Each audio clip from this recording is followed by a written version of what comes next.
Good morning, classmates, at welcome sa Classmate Rugby YouTube channel.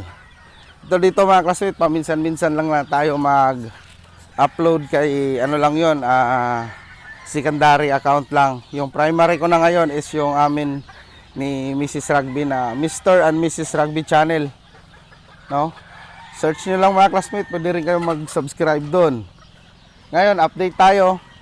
Ito mga national na tong nandito. Yung ibang national nga is hardening pins na rin mga classmate, no? Para may update lang din. So pakita natin sila. Alright. So ayan mga classmate, mga nationals na yan, no? Kunti na lang sila dito. Kasi naka-hardening na yung iba.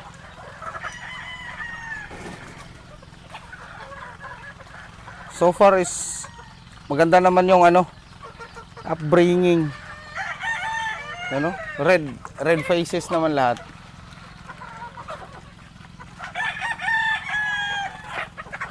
Ang hirap talaga mga classmate mag-breed. Challenging, very challenging. Yung gandang babae ito. Mga sweaters natin yan. Sige lang. Kasi balak ko talagang din sa IGF. Kasi may boat kami doon mga classmate, no? Yung EGBI. Ang ganda nito. At makadala lang ng konti. Kahit konti lang. Mga matured na rin yung national dito mga classmate, no? Ayan, no?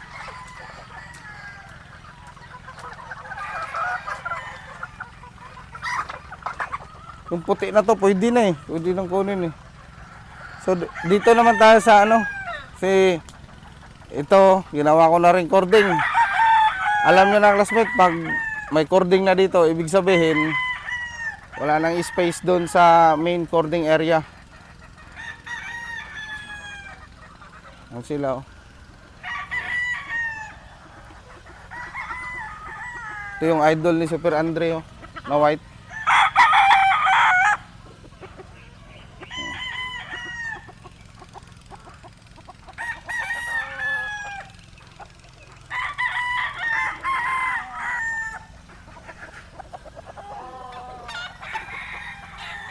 Sweaters.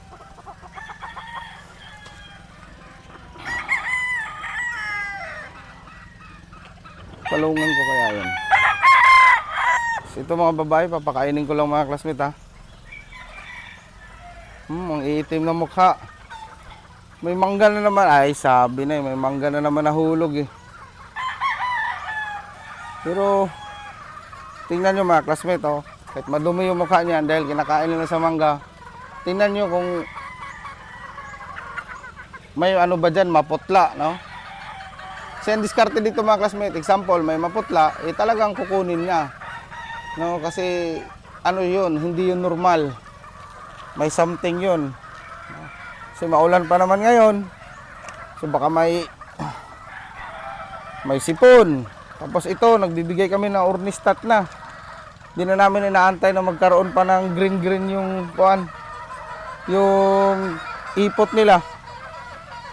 Kasi mini-maintain talaga namin dito na healthy. Kasi pag healthy, maganda talaga mga anak. Yan yung pinakasekreto dyan. Kainin muna natin to.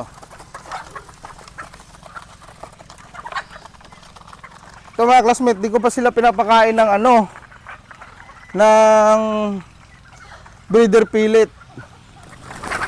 Oh, lumipad yung isang manok.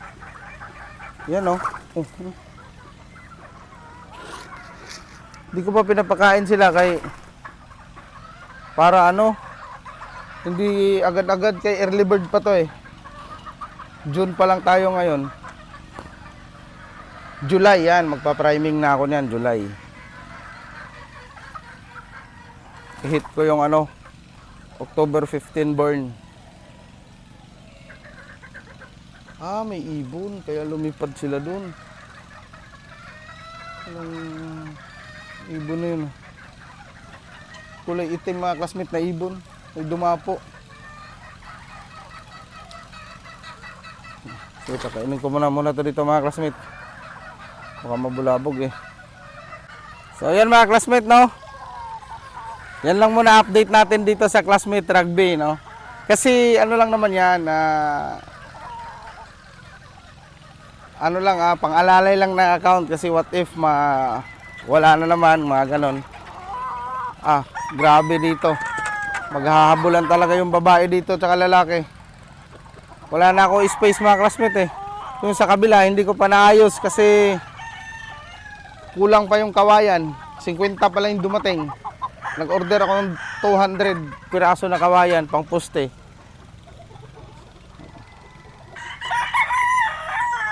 Gandang spacing na dito.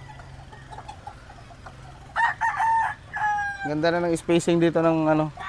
Iniba ko yung kuhan mga classmate, no. Inoccupy ko lahat ng vacant. Uy. Ano to? Catchy to ah.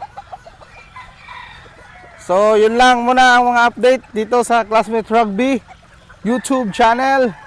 Maraming salamat ulit mga classmate. More wins, God bless, and mabuhay lahat ng sabongero.